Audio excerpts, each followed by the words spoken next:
Mesdames, Messieurs, bon après-midi sur Vérité TV, Success Radio 100.8 FM et les plateformes digitales. C'est l'heure de votre émission Femmes vertueuses. Nous sommes très heureux de vous savoir nombreux, non seulement à nous regarder, mais aussi à nous écouter, à écouter votre bimensuel produit un jeudi sur deux à partir de 16h et rediffusé le samedi à partir de 9h et le mercredi à partir de 21h. Femmes vertueuses, c'est l'émission qui présente les forces et les qualités de la femme. Femmes vertueuses, c'est l'émission qui apporte le conseil, l'enseignement à la femme pour qu'elle soit en accord avec son Créateur et jouisse pleinement de ses grâces.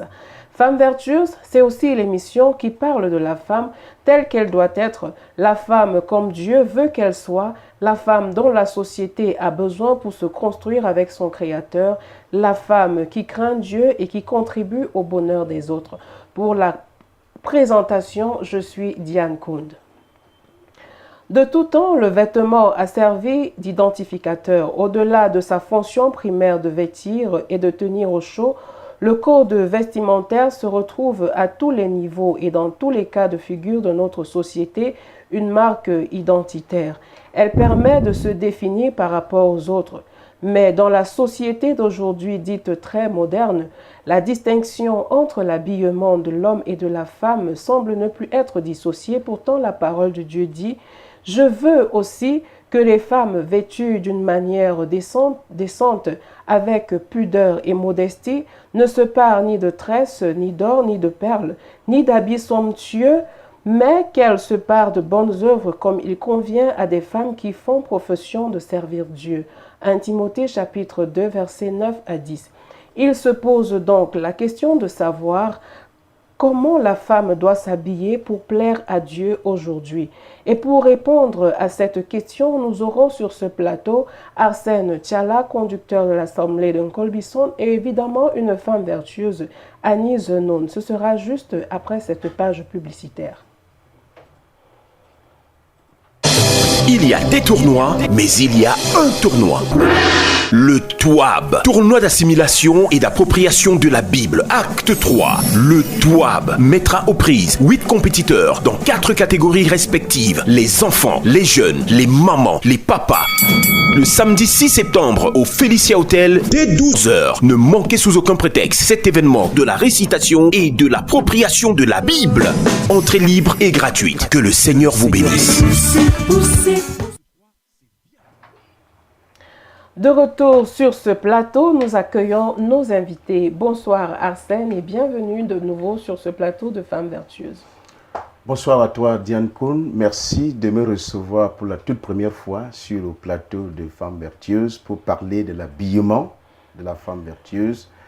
Je pense pouvoir être à la hauteur des attentes qui sont formulées et qui sont celles des auditeurs de Success Radio et des téléspectateurs de Vérité TV à l'égard de cette émission Femmes vertueuses. Bon après-midi également à Annie Zenon, accompagnée cet après-midi sur le plateau. Bonsoir à vous Annie, j'espère que vous allez très bien et Femmes vertueuses est heureuse de vous accueillir cet après-midi pour nous parler de l'habillement de la femme. Merci Diane, merci de m'accueillir sur ce plateau de Femmes vertueuses une fois de plus. Et merci à tous nos téléspectateurs qui nous écoutent. Merci à toutes ces femmes-là qui sont scotchées ce soir. Je suis très ravie d'être encore invitée sur ce plateau. Merci à mon copanéliste. Bien, le sujet qui nous réunit cet après-midi est celui de l'habillement de la femme qui veut plaire à Dieu. Et ce sujet fait couler beaucoup de salive et d'encre, particulièrement lorsqu'il s'agit des vêtements de la femme, qui en plus se disent chrétiennes, donc craignant Dieu. Dans ce monde et à une époque où le corps de la femme est sans cesse adulé, bafoué, passé au crible, son look vestimentaire tend de plus en plus à exposer son corps ou à souligner ses formes via des types d'habillement parmi lesquels on compte le pantalon. À tel point que la question qui se pose aujourd'hui est celle de savoir ce que la femme qui craint Dieu ou alors la femme qui veut plaire à Dieu est finalement censée porter au milieu de tout l'imbroglio de modèle possible. Alors Arsène, parlez-nous déjà de l'origine du vêtement et quel en était le but? Il faut dire d'entrée de jeu, Diane, que l'habillement est né pour réparer une erreur, pour corriger une faute que l'homme avait commise à l'égard de son Créateur. Au départ, Adam et Ève étaient nus, mais ils ne le savaient pas. Ils ne savaient pas parce qu'ils étaient en accord avec Dieu. Et c'est à partir du moment où ils ont péché, ils ont fait ce qui n'était pas bien, correct aux yeux de Dieu. Ils se sont rendus donc compte qu'ils étaient nus et ils ont entrepris de fabriquer des habits. La Bible parle d'une ceinture à base des feuilles de figuier, tout simplement pour cacher leur nudité, c'est-à-dire pour cacher la partie la plus intime du corps de l'homme. C'est pour cela qu'aujourd'hui, tu verras que l'habillement est l'une des choses au travers desquelles les hommes transgressent beaucoup les principes de Dieu. C'est-à-dire qu'ils vont à l'écart de ce qui est tolérable et ce qui est prescrit.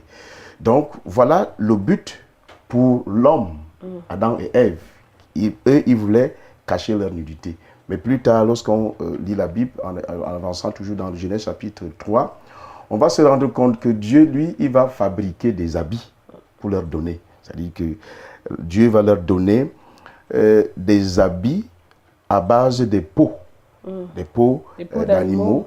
Et ça a tout son sens parce que les peaux d'animaux sont solides à l'opposé des feuilles de figuier qui sont transparentes. Les peaux d'animaux que Dieu a utilisées vont couvrir le corps, l'entièreté du corps d'Adam et Ève, à l'opposé des ceintures de figuier qui ne couvraient que la partie la plus intime. Et donc, sur le plan, je veux dire, du point de vue de Dieu, l'habillement va avoir un autre sens. C'est-à-dire que ça sera non seulement pour les protéger, parce qu'ils étaient déjà nus, mais également pour établir l'ordre et la bienséance. Donc Dieu n'a pas fabriqué le même habit pour Adam que pour Ève. Et il va faire cette différence-là entre l'habit de l'homme et l'habit de la femme.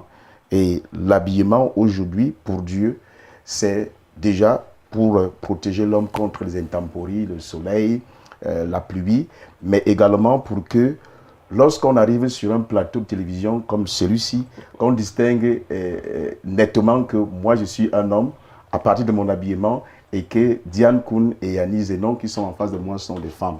Ça fait partie des objectifs pour lesquels Dieu a conçu, Dieu a, je veux dire quoi, conçu l'habillement de l'homme et de la femme. Annie, avez-vous quelque chose à ajouter à ce que Arsène vient de dire? Bon, pas vraiment, je n'ai pas grand-chose. Je pense qu'il a tout dit lorsqu'on parcourt la Bible dans le livre de Genèse, que ce soit le chapitre 3 au verset 7 ou ce même chapitre 3 au verset 21, tout est clair. Je pense qu'il a tout dit. Pourquoi est-ce que Adam et Ève ont senti l'obligation de s'habiller? C'est parce qu'ils avaient constaté qu'ils étaient nus. Ils n'étaient pas habillés. Et ils ont conçu un habillement qui était aussi léger et simple. Mais par la suite, on se rend compte que le Seigneur va véritablement les habiller. Et je pense que lorsqu'on fait la différence entre ce vêtement conçu par le Seigneur et celui qui a été conçu par Adam et Ève, on voit la différence au niveau de la légèreté ou alors au niveau, avec le Seigneur, la matière était plus solide. Donc je pense que tout ce qu'Arsène a dit est clair et je n'ai pas grand-chose à ajouter. Bon, si l'on vous a bien compris, Dieu a créé le vêtement à cause du péché. Après le péché, Adam s'est rendu compte qu'il était nu. Il a juste fabriqué lui-même des caches-sexes, si on peut le dire ainsi, avec des feuilles de figue pour cacher le sexe. Et c'est après que Dieu est venu pour fabriquer des vêtements qui couvraient tout le corps, pour le protéger des intempéries. Alors, vous nous avez dévancé, mais Arsène, en disant que certainement Dieu n'avait pas créé les habits, n'avait pas fait le même type d'habits pour la femme que pour l'homme. Qu'est-ce qui vous amène à dire qu'il y avait une différence entre le vêtement que Dieu avait fait à la femme et le vêtement que Dieu avait conçu pour l'homme? Déjà parce que notre Dieu n'est pas le Dieu de la confusion. C'est-à-dire que Dieu n'est pas là pour établir le désordre au milieu des hommes. C'est ce que la Bible nous dit quand nous lisons 1 Corinthiens chapitre 14, verset 33. Oui. Il dit clairement qu'il est un Dieu d'ordre et de bienséance. Et lorsque nous lisons, nous rentrons dans l'Ancien Testament, dans Deutéronome chapitre 22, verset 5, c'est Dieu lui-même qui dit que si un homme se retrouve en train de porter les habits d'une femme, il est en abomination. C'est-à-dire qu'il est presque blâmable, condamnable aux yeux de Dieu et aux yeux des hommes. Donc ce Dieu qui établit des principes qu'il ne peut pas violer, ne pouvait pas à l'origine faire le même habit pour Adam que pour Ève. C'est-à-dire qu'à l'origine, quand il s'est rendu compte qu'il fallait faire quelque chose pour protéger ce premier couple qui était nu, il a certainement conçu des habits qui sont différents. Et je crois que c'est le même principe qui devrait continuer aujourd'hui, même si on dénote des égarements que nous allons décrire cet après-midi pour les condamner. Dieu, à l'origine, il a fait un habillement pour l'homme et un habillement pour la femme. Et l'habillement de l'homme et l'habillement de la femme, ils ont des caractéristiques qui sont clairement définies et que nous aurons l'occasion d'élucider sur ce plateau. Parlant donc des caractéristiques du vêtement de la femme qui craint Dieu, Annie, pouvez-vous nous donner quelques-uns de ces caractéristiques? Pouvez-vous nous donner les caractéristiques du vêtement de la femme qui craint Dieu? Oui, tout à fait, Diane. Je dirais que la femme qui a la crainte de Dieu doit, avant de se vêtir, faire attention à la qualité du vêtement qu'elle va mettre. Là, on va d'abord regarder la caractéristique de la propreté. Il faut que son vêtement soit propre. Comme deuxième caractéristique, il va falloir qu'elle regarde du côté de la pudeur. La pudeur, la décence, et j'ajouterais même que cet habit que la femme qui craint Dieu va mettre, non seulement doit respecter les caractéristiques de la pudeur, de la décence, mais elle doit aussi, ce vêtement doit aussi être sobre. J'essaie de donner comme caractéristiques, ces trois caractéristiques que j'essaie de citer, c'est pour dire que la femme doit se rassurer, que la femme qui craint l'Éternel doit se rassurer que son habit n'est pas un problème pour son entourage. Son habit n'est pas source du péché pour son voisin. Alors, lorsque je suis invitée sur un plateau comme celui-ci, ayant déjà un copanéliste qui est un homme, Arsène, je dois me rassurer que mon habit couvre mes parties intimes, que rien n'est exposé qui pourra mettre mon copanéliste mal à l'aise, si je peux le dire. Donc la femme doit respecter des caractéristiques, les caractéristiques de son habillement doivent renvoyer, doivent la définir en tout cas, c'est ce que j'essaie de dire. Son habillement doit déjà la définir dans la société, qu'au passage qu'on sente que voilà une femme vertueuse au travers de son habillement. Oui, vous avez énuméré quelques caractéristiques de l'habillement de la femme. Vous avez parlé de la propreté, ça on a déjà compris, la propreté, il ne faut pas être sale. Mais il y a des termes que vous avez évoqués comme la pudeur, la décence, la sobriété, on pourrait aussi l'assimiler à la modestie. Arsène, est-ce que vous pouvez nous définir déjà c'est quoi la pudeur, c'est quoi la décence, c'est quoi la modestie? Avant d'aller à la définition des termes, je voudrais confirmer que je ne suis pas gêné par l'habillement d'Annie. D'accord. J'ai en face de moi une femme vertueuse. Merci. Pour dire quoi, Diane? Pour dire que la femme vertueuse, c'est celle qui a des qualités. Et des qualités qu'elle transmet. Et elle doit inspirer par sa façon de faire et par sa façon de s'habiller, comme Annie l'a dit. C'est-à-dire qu'il faut... autrefois, nous avions des femmes vertueuses dans nos salles de classe. Je suis enseignant. Je vais toujours prendre mes exemples dans ce milieu-là. Des femmes qui inspiraient. Et je suis convaincu que Annie, qui est enseignante aussi, a dû être inspirée par une femme enseignante. Mais aujourd'hui, ce n'est plus le cas. Nous voyons des femmes qui sont des enseignantes, mais qui ont des tenues extravagantes. Qui sont, on appelle, je vais dire quoi? Je vais utiliser un gros mot de tenue suggestive. C'est-à-dire que quand tu vois ça expose à la tentation et c'est pas bien. Pour dire quoi? La modestie, la propreté, tout simplement, c'est l'habit qui n'est pas sale. C'est-à-dire que lorsque vous avez votre vêtement, vous devez le laver, il doit être lavé, vous devez le repasser, il doit être présentable. Ouais. De sorte que lorsqu'on vous voit, que l'habit de la femme soit le reflet de sa dignité, de sa personnalité, de son rang. Ce qui est décent, c'est ce qui ne blesse pas les mœurs, les bonnes mœurs, ce qui n'est pas contraire aux bonnes mœurs. Aujourd'hui, nous voyons les habits indécents chez la femme, ce sont ceux-là qui laissent transparaître ses parties intimes, par exemple, des habits qui font ce que vous appelez le tracé, c'est-à-dire que ça trace là, ça fait ceci. On appelle les moulants. Les moulants, voilà. C'est des termes que vous utilisez. Je n'aime pas trop utiliser ces termes-là parce que ça me gêne un peu de voir des femmes, surtout d'un certain âge, qui se laissent aller à de tels travers. C'est des comportements qu'il faut condamner. Maintenant, la sobriété ici, c'est des choses qui ne sont pas extravagantes. Vous savez, Diane, aujourd'hui, dans certains milieux, les gens s'habillent pour attirer leur attention. Et ils font exprès d'arriver en retard à des cérémonies avec une certaine tenue. Dès qu'il est entré, tous les regards, toute l'attention est dirigée vers eux. C'est ça. Et moi, je réplique souvent en disant, face à ce genre d'attitude, que si tu nous as déjà tout donné au travers de ton habillement, on va encore découvrir quoi? Mais au fond, c'est des personnes très légères. C'est-à-dire qu'elles mettent tout sur leur corps, mais il n'y a rien à l'intérieur. C'est pour ça que je suis d'accord avec Annie qu'il faut... Il y a des gens qui pensent qu'une tenue correcte, c'est forcément une tenue somptueuse. Non. Il faut que l'habit que l'on porte soit propre. Il faut qu'on soit modeste parce que la femme vertueuse est une femme qui ne va pas à des extrêmes. Elle évite d'être extrémiste, c'est-à-dire qu'elle est là, le juste milieu. Il faut une tenue décente, c'est-à-dire qui ne heurte pas la sensibilité des gens.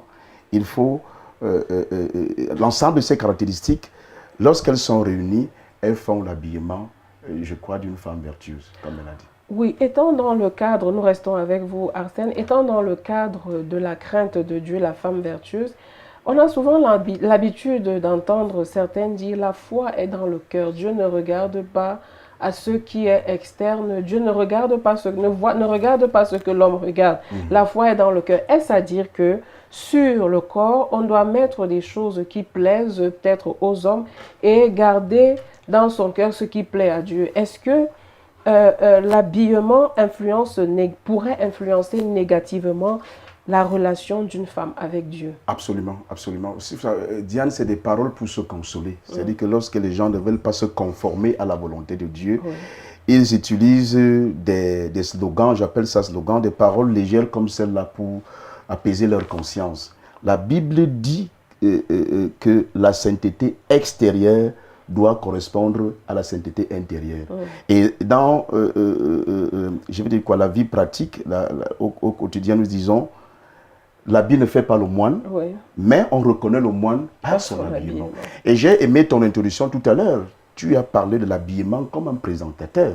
C'est-à-dire que c'est un élément qui nous identifie. Le premier reflet, l'image que nous renvoyons aux autres, le premier contact, c'est au travers de l'habillement. Donc on ne peut pas être un enfant de Dieu, comme nous sommes en train de parler d'une femme vertueuse, une femme qui a des qualités et s'habiller d'une certaine manière. Il y aura un contraste très flagrant et qui va choquer au point où les gens auront... Vous voyez, c'est sans complaisance de dire tout à l'heure que je ne suis pas gêné par l'habillement d'Annie. Tout à fait. Donc, tu auras du mal à convaincre ceux qui te voient, ceux qui t'écoutent, que tu es, je veux dire quoi, tu pratiques la vertu ayant sur ton corps des tenues qui peuvent amener les autres à tomber à la tentation de tenues légères. Donc, je dis, lorsqu'on est vertueux, la vertu, c'est une qualité, elle est à l'intérieur de nous, mais cette qualité-là, elle doit se démontrer à travers des attitudes et des comportements tels qu'un habillement décent. Donc, la femme vertueuse doit s'habiller correctement pour démontrer aux autres qu'elle est différente de par ses qualités extérieures. Annie, vous êtes certainement du même avis que Arsène lorsqu'il dit que la femme vertueuse, la foi, l'intérieur, la sainteté intérieure doit correspondre à la sainteté, à l'habillement. Vous accordez à dire que Dieu accorde de l'importance à l'habillement, à la manière dont la femme s'habille. Oui, Dieu accorde de l'importance parce qu'on ne peut pas se dire une femme vertueuse ayant ces qualités intérieures en nous et refléter le contraire à l'extérieur. Je pense que Dieu regarde à l'habillement et au travers de notre habillement, même la société aussi peut nous, comment est-ce que je peux dire, peut nous ranger dans une catégorie bien précise au travers de notre habillement. Donc je ne suis pas d'avis avec tous ceux-là qui pensent que Dieu regarde au cœur. Il regarde à tout cela, que ce soit l'extérieur ou l'intérieur, les deux alliés font la fierté du Seigneur. Et pour vous, quel devrait être l'effet que l'habillement doit avoir sur les autres? En tant que femme vertueuse, lorsque vous vous habillez, quel est le message que vous voulez passer aux autres? Pour moi, lorsqu'on s'habille, au-delà des caractéristiques que nous avons définies ici, c'est démontrer d'abord aux autres ce que nous sommes dans notre intérieur. Ça signifie qu'au travers de notre habillement, on doit être capable de nous lire et comprendre déjà notre psychologie, notre état d'esprit, notre environnement, bref, ce que nous sommes. Au travers de notre habillement, les autres doivent être capables de révéler notre véritable identité. Qu'est-ce que j'essaye de dire par là? J'essaye de dire que l'habillement est le reflet de notre intérieur. Alors, si nous voulons démontrer aux autres que nous sommes une femme vertueuse, incarnant des qualités, ou alors une vertu ou des vertus, nous devons nous rassurer que notre habillement ne trahit pas cela. Je ne sais pas si je réponds vraiment à la question. Exactement. Et vous êtes aussi dans le cadre de l'enseignement. Lorsque peut-être vous êtes avec des jeunes filles, lorsque vous êtes avec vos élèves, comment est-ce que vous pouvez les aider à bien s'habiller pour plaire à Dieu? Parce qu'aujourd'hui, on entend des personnes, tout le monde est chrétien, mais en fait, lorsqu'on regarde comment est-ce que les femmes s'habillent autour de nous aujourd'hui, c'est déplorable. Alors, comment vous, en tant que femme vertueuse, vous pouvez amener les autres à s'habiller conformément à la parole de Dieu, à la volonté de Dieu? Oui, Arsène venait de le dire, je suis enseignante aujourd'hui parce que j'avais été marquée par une de mes professeurs d'SVT, je crois bien. On est toujours marqué par un modèle dans la société lorsqu'on est élève. Alors, je suis consciente du fait que, étant enseignante, je suis en train de marquer les esprits qui sont devant moi. Et je n'ai donc pas droit à l'erreur. Lorsque je choisis mes tenues, je dois faire attention, sachant que il y a des jeunes filles qui doivent copier mon exemple. Alors, il n'est donc pas question pour moi de venir avec une tenue extravagante ou alors une tenue qui ne couvre pas les parties de mon corps. Et je constate, c'est vraiment déplorable de constater dans notre société que nous habillons nos téléphones mieux que nous-mêmes. Nos téléphones sont bien couverts. Tandis que nous nous exposons. C'est vraiment une triste réalité. Et pour une enseignante que je suis, je me dis, si je dois couvrir, habiller mon téléphone et ne pas m'habiller moi-même, je suis en train d'exposer ces jeunes filles qui me regardent tous les jours. Vont se dire, bon, elle est notre professeure, elle est notre modèle. Et si elle peut déjà exposer ses aisselles ou alors ses cuisses, ça signifie que c'est ça la voie à suivre. Donc je dois tout faire pour impacter des vies au travers de mon habillement. Je dois être déjà consciente de cela, même si on doit reconnaître que certains enfants ne seront pas seulement, certaines jeunes filles ne seront pas seulement impactées par l'habillement de l'enseignant, seront aussi impactées dans leur environnement et leur famille, mais je dois jouer mon rôle en tant qu'enseignante. Arsène, je vais vous revenir. Vous êtes aussi enseignant, ce qui est une bonne chose. Et certainement, vous avez des élèves féminins, des élèves, des jeunes filles qui sont vos élèves. Et lorsque vous constatez que ces jeunes filles s'égarent dans leur habillement, comment est-ce que vous les ramenez? Vous n'êtes pas une femme comme Annie, où vous habillez comme une femme pour leur montrer comment elles devraient s'habiller. Vous, en tant qu'homme, comment est-ce que vous pouvez amener ces femmes qui nous écoutent, qui nous regardent, qui veulent plaire à Dieu dans leur habillement, à plaire effectivement à Dieu? En les envoyant suivre des modèles. Des modèles, parce que, vous savez, l'enseignement est démonstratif. On apprend plus, je veux dire, facilement lorsqu'on a en face de soi un modèle. Et c'est ce que je fais. J'envoie souvent mes élèves à suivre des modèles qui sont des modèles qu'on présente à la télé. Vous allez voir que la plupart du temps, les femmes qui présentent les émissions à la télé sont bien habillées.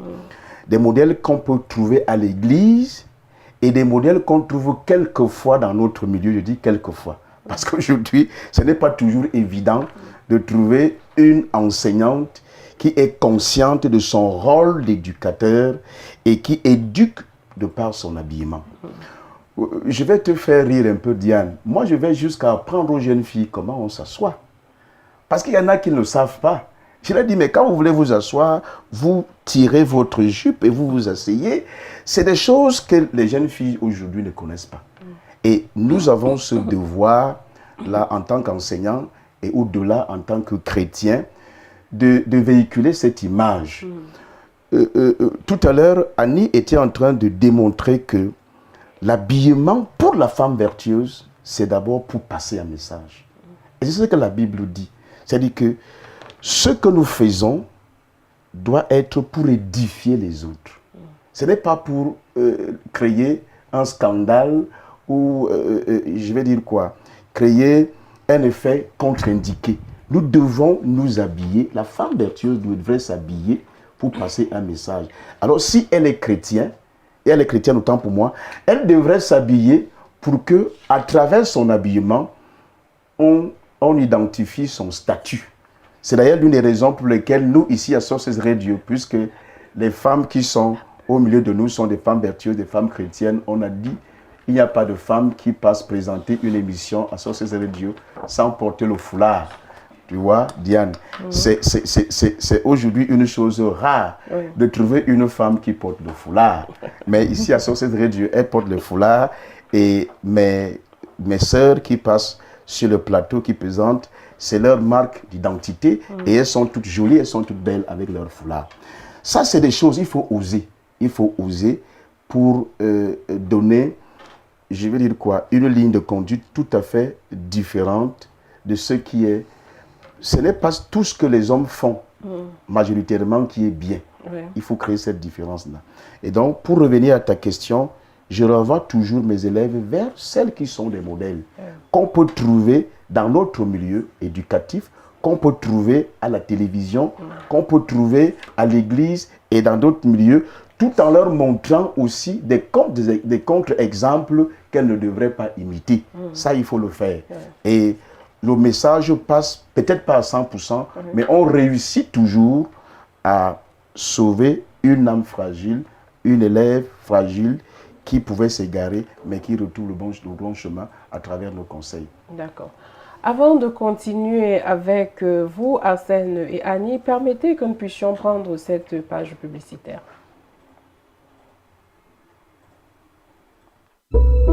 Depuis 1993, nous avons bâti ensemble une institution stable, professionnelle et innovante. Aujourd'hui, nous sommes là grâce à vous. La Régionale Banque, une banque au service de tous. Ensemble, créons l'avenir, main dans la main, vers de nouveaux sommets.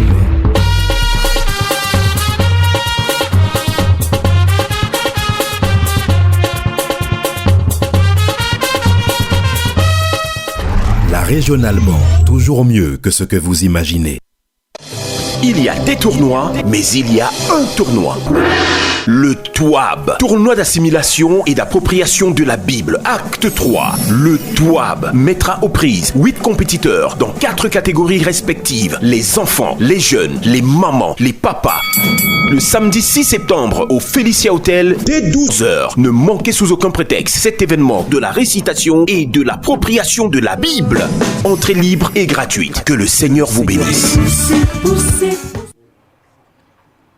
Merci Jaurès. Arsène, revenons avec vous. Vous êtes conducteur. Est-ce que dans les églises aujourd'hui, bien que l'on enseigne, comme au ministère de la Vérité par exemple, comment est-ce que la femme doit s'habiller, est-ce qu'il y en a qui, malgré tout ça, continuent à mettre des vêtements qui ne remplissent pas les caractéristiques que devrait avoir le vêtement de la femme? Bien sûr. Et dans ce cas, comment est-ce que vous gérez? Bien sûr, il y en a toujours. Hein. Comme on dit, il y a toujours des brebis galeuses, des femmes, nous allons les appeler des femmes, hein, parce que ça serait peut-être pas correct de les appeler des sœurs. Des femmes qui trouvent toujours un plaisir malsain à défier l'enseignement de l'Église. L'enseignement que l'Église donne pour créer une ligne de démarcation entre les femmes chrétiennes qui devraient être des femmes vertueuses et les femmes profanes qui se laissent aller à n'importe quel type de comportement. Et en ce moment-là, nous prenons des mesures conservatoires, mais qui sont des mesures humaines. C'est-à-dire qu'on peut commencer déjà par confier l'affaire à une femme responsable qui va aller discrètement vers celle qu'on a trouvé qu'elle avait une tenue extravagante, lui rappeler les caractéristiques de l'habillement de la femme que nous définissons au sein de notre communauté chrétienne. C'est lorsque ces messages ne passent pas qu'on peut passer à une vitesse supérieure. Mais toujours est-il que l'attitude que nous adoptons, les mesures que nous prenons pour ramener de l'ordre dans les rangs de l'Église sont des mesures graduelles. Lorsque cette étape de sensibilisation est faite et que celle que nous voulons reprendre a refusé d'obéir, on peut aller jusqu'à la discipline au sein de l'Église. Mais pour nous, au ministère de la Vérité, nous ne lésinons pas sur ce genre de choses parce que nous sommes respectueux des principes de Dieu. Et je vous ai dit à l'entame de mon propos que l'un des objectifs pour lesquels Dieu a créé l'habillement, c'était pour qu'il n'y ait pas de confusion. C'est pour ça que vous verrez au ministère de la Vérité, lorsque vous entrez dans une assemblée, vous verrez les femmes assises d'un côté et elles vont se distinguer par leur habillement. Elles seront des tenues correctes, des tenues décentes, assorties des foulards. Et vous verrez des hommes de l'autre côté et il n'y a pas de confusion. Et si une femme, vous trouvez dans une assemblée une femme qui raborde par exemple un pantalon, vous allez vous rendre compte que c'était peut-être sa première apparition au milieu de nous. C'est une femme qui ne suit pas les enseignements. Mais pour celles qui suivent les enseignements et qui refusent de se conformer à ce principe qui nous est cher, nous prenons des mesures conservatoires jusqu'à la ramener, pour la ramener à l'ordre. Mais si ce n'est pas fait, on peut peut-être aller jusqu'à l'excommunication pour que la doctrine de Dieu ne soit pas blasphémée. Dites-nous, Annie, le code vestimentaire biblique, celui que Dieu approuve, est-ce qu'il s'applique en tout lieu, c'est-à-dire au travail, à l'église, même à la maison quand on est seul, ou bien est-ce qu'il y a un endroit où on peut s'habiller normalement comme Dieu veut? Peut-être quand on est en public, on s'habille comme Dieu veut, et lorsqu'on est seul à la maison, on se permet de porter ce qu'on veut. Je pense que le code vestimentaire tel que Dieu le veut doit s'appliquer en tout lieu. En tout lieu, parce que si on se dit être une femme vertueuse, on doit déjà prendre conscience du fait qu'on impacte notre société, que ce soit à la maison ou à l'extérieur. Alors je ne saurais m'habiller d'une manière décente ou alors modeste parce que je suis à l'extérieur, je vais au travail et à la maison m'habiller d'une certaine manière. Pourquoi? Parce que je vais détruire aussi l'éducation de mes enfants à la maison. Je suis donc non seulement un modèle pour la maison, mais également un modèle à l'extérieur. Je pense que ce code vestimentaire pour la femme vertueuse doit s'appliquer partout. Notre habillement ne devrait pas changer. Nous ne sommes pas des chauves-souris. Soit nous sommes avec le Seigneur, la femme qui a la crainte de l'Éternel doit avoir cette crainte en toutes circonstances. Qu'on me retrouve à la maison sans m'avoir prévenu au préalable, qu'on me retrouve avec les mêmes tenues qu'on a l'habitude de voir, que ce soit à l'église, à l'assemblée ou alors au travail. Donc je pense que la femme vertueuse doit confectionner ses tenues de telle sorte qu'il n'y ait pas de différence, qu'il n'y ait vraiment pas de différence. Bien, Arsène, là, Annie a parlé d'une femme qui a des enfants, peut-être qui est mariée, mais prenons le cas d'une femme qui vit seule. Est-ce que d'être dans sa chambre, elle peut s'habiller comme elle veut parce qu'elle est seule dans sa maison? Est-ce qu'elle peut porter des tenues qui ne respectent pas le code vestimentaire biblique? Pas du tout, pas du tout. Il faut savoir que la femme vertueuse, comme Annie a dit, c'est celle qui craint Dieu. Et il n'y a pas une manière de craindre Dieu en public et une autre manière de craindre Dieu en privé. Aussi quand on est marié, quand on est célibataire. Bon, pour les femmes mariées, ça peut être notre paire de manches. On pourra orienter le débat d'une autre manière.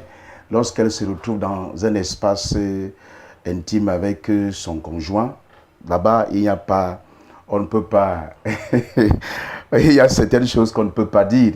Mais je dis pour la femme vertueuse, qu'elle soit célibataire ou non, l'habillement est une prescription de Dieu.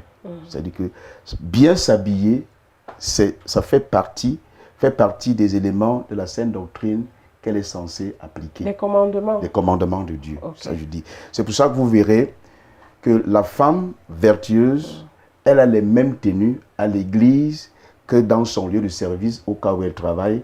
À la maison, lorsqu'il y a des gens, elle peut peut-être avoir d'autres tenues dans un espace intime avec son mari lorsqu'elle est mariée. Mais lorsqu'elle doit entrer en contact avec des hommes, parce que le but ici, comme on l'a dit depuis le début, c'est que notre habillement n'amène pas ceux qui nous voient à pécher. Notre habillement ne devrait pas conduire ceux qui nous regardent, l'habillement de la femme vertueuse, puisque c'est d'elle que nous sommes en train de parler, à remettre en cause notre identité de femme vertueuse, c'est-à-dire la femme qui craint Dieu. Et c'est ça le souci.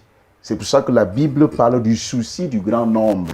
C'est-à-dire que si vous avez une petite fille à la maison qui vous voit porter des tenues correctes, elle aussi, elle va grandir avec cet état d'esprit. Elle saura que une femme doit s'habiller décemment, elle doit couvrir ses cuisses, elle doit couvrir ses parties intimes, elle devrait. Mais si à la maison, vous êtes une mère et vous portez des tenues lascives, des tenues suggestives, vous allez donner à votre enfant cette identité et tôt ou tard, elle va se comporter de la même manière. Vous aurez détruit une âme du Seigneur pour nous. C'est pour ça que nous disons, il n'y a pas un habillement pour les apparitions en public et un autre habillement pour le privé. Moi, je vais vous surprendre. Moi, je suis un homme vertueux. Je peux rester en culotte à la maison, mais dès que je sors, je franchis la porte pour aller acheter quelque chose à la boutique, je mets le pantalon. Quand je vais prier, je mets le pantalon. C'est déjà des réflexes qui sont dans c'est ça que je dis, ça devrait être comme des réflexes. Si on commence à jouer à ce jeu-là, je crains qu'on ne devienne, comme Annie a dit, une sorte de chauve-souris qui donne l'image d'être chrétien à l'extérieur, alors qu'à l'intérieur, il donne une autre image qui n'est pas celle qu'il faut apprécier. Alors, la Bible fait souvent mention du vêtement de la prostituée. Et lorsque la Bible parle du vêtement de la prostituée, à quel type d'allusion, à quel type de vêtement fait-elle allusion concrètement, Annie? Je pense que lorsque la Bible parle du vêtement de la prostituée, c'est le contraire de toutes les caractéristiques du vêtement de la femme vertueuse. Je pense que c'est ce vêtement-là qui expose déjà plusieurs parties du corps de la femme. Ce vêtement-là qui ne respecte même pas le code même déjà social. On expose les parties de son corps parce qu'on veut attirer les regards. Je pense que c'est le contraire total et c'est vraiment déplorable de constater dans notre société que plusieurs femmes s'habillent de cette façon-là, empruntent la mise de la prostituée et nous exposent comme ça les parties de leur corps. Parfois, je suis tellement gênée au point où je me demande si moi, femme, je suis gênée à ce point, au point de m'exclamer, me retrouver en train de parler. Qu'en serait-il d'un homme? Que fera-t-il? Comment est-ce qu'il va se sentir? parfois je me rapproche des femmes, je leur dis, Madame, vous avez oublié comme ça de fermer les boutons de votre chemise parce que je constate que toute sa poitrine est exposée et à elle de me dire, non Madame, je sais très bien ce que je fais. Alors je comprends que c'est sciemment pour elle d'exposer sa poitrine parce qu'elle recherche quelque chose. L'objectif est bien visé. Donc je pense que la mise de la prostituée, c'est le contraire total de la femme qui a la crainte de l'Éternel. Si tu permets, Et Diane, puis, elle dit l'objectif est bien visé. Oui. Et c'est quoi l'objectif? C'est de séduire. Oui. Il faut, Annie est pudique. C'est des tenues sensuelles qui sont faites pour séduire. C'est ça qu'on appelle la mise, la prostituée. Et dans la Bible, nous avons l'exemple de Jézabel. Donc, c'est des tenues qui sont conçues expressément pour exciter les hommes. Et c'est pour ça que nous disons, la mise de la prostituée, ce sont ces habits que les femmes portent. Et ces habits, ce ne sont pas les femmes vertueuses qui les portent. Malheureusement, aujourd'hui, il y a une certaine tendance à aller vers ces travers-là. Donc les femmes estiment que si elles sont habillées décemment, elles ne sont pas belles, elles ne sont pas jolies. Mais Arsène, on vous dira, c'est la modernité. On est au 21e, je ne sais pas si on est déjà au 22e siècle, on est au 21e siècle, on est moderne. On ne s'habille plus comme nos mamans, nos grands-mères. Il faudrait bien qu'on soit... Elles ont un terme sexy. Oui, qu'est-ce que vous dites de ça? Non, la modernité ne devrait pas nous amener à bafouer les règles de bienséance. Il y a la bienséance. C'est des principes qui sont immuables. Ils existent dans toutes les sociétés. Et dans toutes les sociétés, les hommes doivent être bienséants. Nous définissons la bienséance comme ce qui ne heurte pas les bonnes habitudes. Donc, se laisser aller à la modernité pour détruire ce que la société a de plus précieux, c'est encore là une vanité, c'est encore là une grave erreur. Donc, je dis aux femmes, il ne faut pas se laisser influencer par ces modèles. C'est vrai, aujourd'hui, les femmes sont influencées par des comportements illusoires qu'elles regardent dans les séries. Et elles n'arrivent pas à faire la différence entre le fictif, le théâtre et le réel, l'imaginaire et le réel. Elles se disent que ces mises en scène-là, c'est des choses qu'elles doivent pratiquer. Malheureusement, ça ne devrait pas être le cas. La femme devrait savoir ce qu'elle cherche. Elle devrait savoir ce qu'elle cherche. Si elle cherche à séduire les hommes, tant mieux. Elle va porter des habits de prostituée, comme on a décrit tout à l'heure. Mais si elle veut être responsable, digne, vendre l'image de la femme, parce que c'est aussi ça. Lorsque les femmes s'habillent d'une certaine manière, quel est le regard que les hommes posent sur elles? C'est le regard des gens qui ne sont pas capables de certaines choses. Des activités intellectuelles, par exemple, d'assumer leurs responsabilités et qui ne vivent qu'à partir de leur corps. D'où la désolation de ma collègue Annie. C'est-à-dire qu'elle voit ça. Elle dit que c'est des femmes, on se dit, elles ne peuvent pas, elles n'ont plus autre chose à proposer aux hommes que leur corps. Ça, c'est l'image que la femme renvoie au travers, lorsqu'elle arbore des tenues qui sont des tenues légères. Donc nous disons, si la femme est capable de démontrer le contraire, elle doit déjà soigner sa mise pour démontrer aux hommes qu'elle n'a pas que son corps à proposer à la société. Elle a sa tête, elle a ses qualités, elle a bien d'autres choses à proposer pour que la société avance. Parlons à présent des dangers de l'habillement, du mauvais habillement, de l'habillement de la prostituée qui vise effectivement à séduire, à faire tomber les gens dans le péché. Quels sont les dangers du mauvais habillement? Il y a un risque de confusion. Moi, j'ai fait la sauvette. Avant de me convertir. C'est-à-dire que lorsque nous vendions à Mokolo, au marché de Mokolo, et quand on voyait une femme, fût-elle d'un certain âge, avec un certain habillement, nous, on était tentés de la draguer. Ça, il faut le dire. Et parfois, on réussissait. Vous voyez. Il y a ce danger de la chosification de la femme. C'est-à-dire que de la banalisation de son statut, de ses qualités et tout le reste là. Lorsque les femmes s'habillent d'une manière indécente, elles perdent leur statut, elles perdent leur image aux yeux de ceux qui les regardent, notamment les hommes. C'est pour ça que vous voyez, il y a des hommes qui, après avoir utilisé une femme, va vous envoyer à la rue comme ça, comme si vous étiez un objet. Et il y a ce qu'on appelle la perte de la respectabilité. Lorsque vous entrez dans un bureau, par exemple, habillé d'une certaine manière, on va aussi vous recevoir d'une certaine manière. C'est-à-dire que vous ne vous êtes pas entouré du respect qui devrait coller à votre personne. Vous arrivez là, on va vous considérer d'une certaine manière. Et ça arrive plus souvent. Vous n'aurez toujours peut-être pas le temps de vous rattraper en déclinant votre identité. Par contre, si vous étiez venu habillé d'une certaine manière, on vous aurait aussi reçu de la manière dont vous étiez habillé. Mais lorsqu'on vous colle une certaine étiquette, on vous traite d'une certaine manière, vous n'avez toujours pas le temps de revenir et dire que non, c'est moi Diane Koun, je suis tel. Non, votre habillement vous a déjà collé une identité et vous avez été humilié. Donc je pense que c'est beaucoup de choses. S'habiller d'une certaine manière, ça comporte beaucoup de dangers pour la femme. Beaucoup de dangers pour la femme. Et il y a même que le mythe tombe.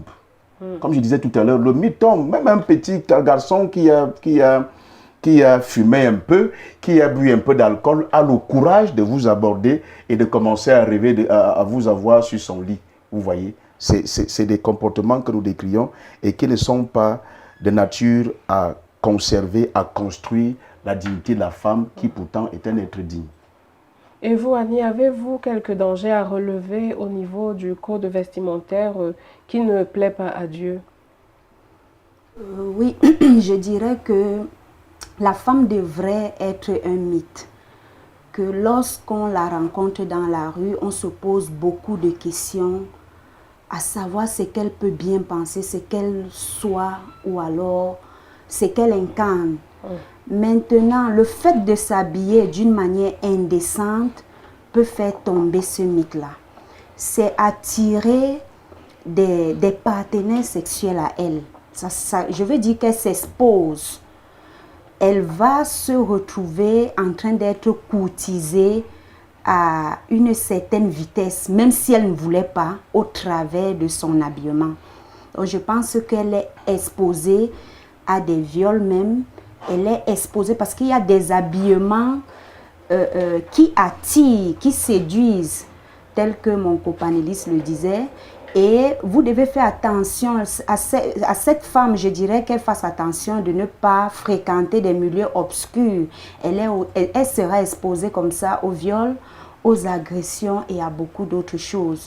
S'habiller de manière indécente, c'est pour la femme, elle court vraiment un grand danger d'attirer des regards et beaucoup plus des partenaires sexuels. Si elle est célibataire, au lieu d'attirer des maris, des futurs époux, elle va plutôt attirer des partenaires sexuels à elle.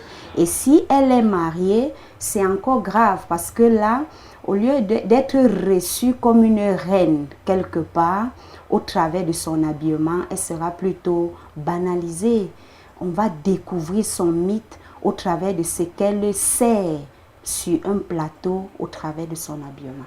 Et pour la société aujourd'hui, est-ce que l'habillement, le mauvais habillement de la femme a un impact négatif dans notre société aujourd'hui? Oui, très négatif, parce que la femme, c'est elle qui crée la société. Une nation existe parce qu'il y a des femmes qui ont décidé de fonder des familles. Alors, lorsque la femme ne bâtit pas vraiment son entourage, ne forme pas si je peux dire ses enfants, les toutes petites filles qui nous regardent, dans un habillement décent, nous allons observer des travers. Par exemple, dans nos établissements, on va dire aux enfants, aux jeunes filles de coudre des tenues décentes, c'est-à-dire le minimum c'est au niveau des genoux.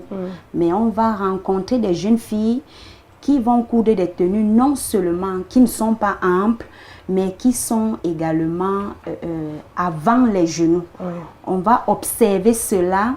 Et au fur et à mesure que ces jeunes filles vont avancer, il y aura beaucoup d'autres, comment est-ce que je peux dire, elles seront exposées à beaucoup d'autres dangers, à beaucoup d'autres fléaux.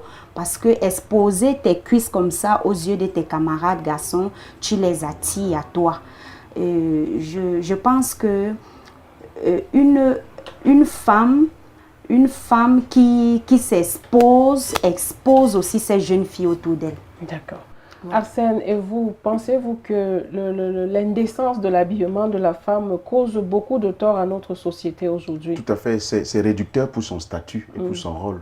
C'est pour ça que tu vois aujourd'hui, la plupart des hommes considèrent la femme comme un pot de fleurs. C'est tout. C'est-à-dire qu'un ornement, un objet dont on se sert quand on a des soucis, quand on a des problèmes, on va se servir.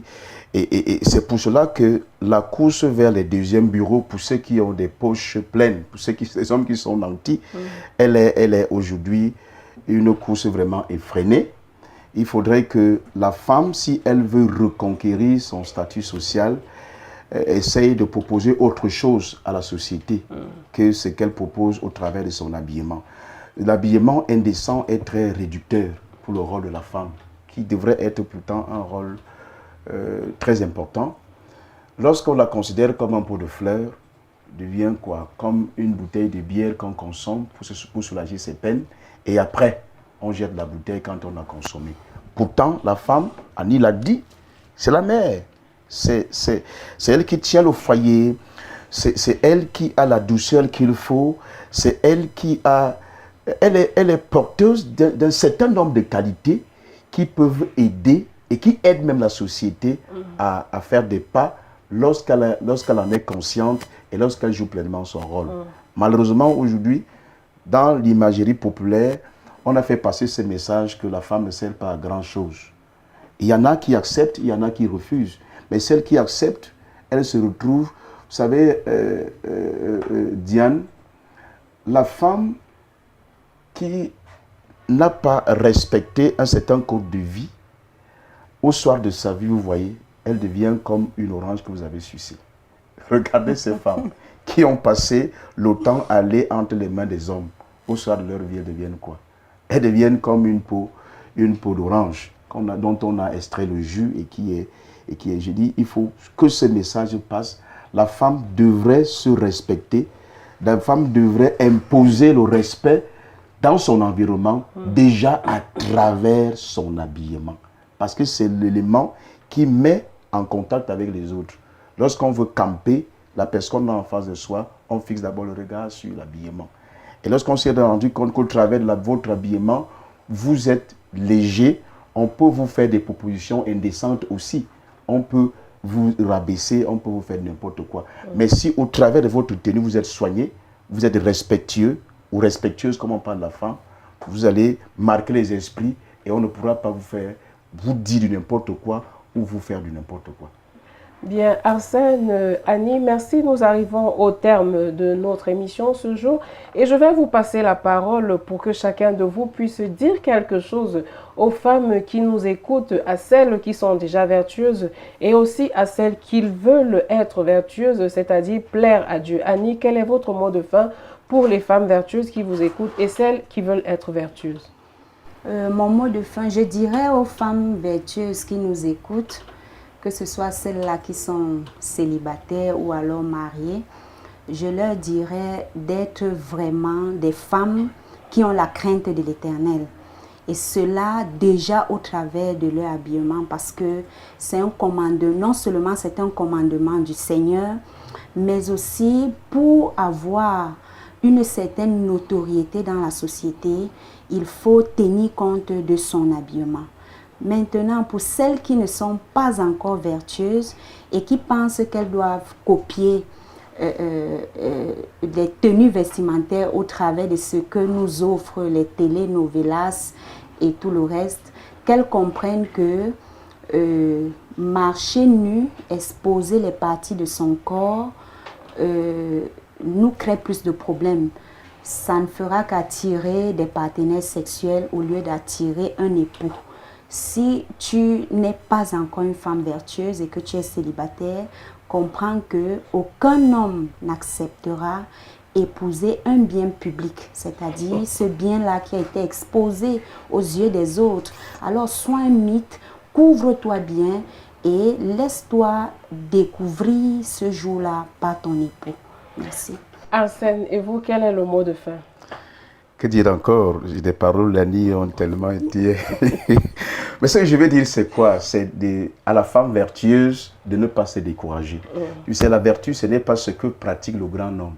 La vertu, c'est ce qui est conforme à la règle. C'est ce qui est conforme à la bienséance. Et donc, aujourd'hui, à force de voir le grand nombre aller à la dérive, on a l'impression que c'est nous qui ne sommes pas normaux, nous qui respectons la règle. Nous qui respectons la règle. C'est pour ça que je voudrais encourager les femmes qui, comme Annie, sont restées des femmes charismatiques, des femmes authentiques, de continuer dans cette lancée-là, de ne pas céder à ce que la multitude ou alors la société leur présente aujourd'hui et qui est réducteur pour l'image de la femme. Maintenant, à celles qui se sont laissées aller à ces travers-là, je leur demande tout simplement de brousser chemin. Parce que c'est trop dégradant pour la femme. Voir des femmes d'un certain âge, et même les jeunes filles, les petits-enfants, exposer leur corps. Vous savez, le corps, on n'a aucun mérite. C'est Dieu qui donne le corps. Si on veut influencer, on influence par d'autres voies. Vous devez travailler. Vous devez, je veux dire quoi, bâtir votre cerveau, votre intelligence pour démontrer aux autres que vous avez des qualités. Mais si vous vendez ce que Dieu vous a donné, alors vous n'avez fait aucun effort. Donc c'est la facilité. Il faut cesser ce genre d'attitude-là. Les femmes qui s'habillent d'une certaine manière devraient savoir qu'elles ne rendent service ni à elles-mêmes, ni aux membres de leur famille, notamment aux enfants, aux jeunes filles qui sont dans leur famille, ni à la société. Au contraire, elles contribuent à ce que la société aille à l'immoralité. D'accord. Mesdames, Messieurs, merci d'avoir été des nôtres. Et c'est sur ces conseils que nous vous donnons rendez-vous très prochainement pour d'autres éditions. Mais avant, retenez que votre Créateur veut que vous soyez vêtus d'une manière décente, avec pudeur et modestie. Sur ce, portez-vous très bien et restez en compagnie des programmes de Vérité TV et Success Radio. Que Dieu vous bénisse.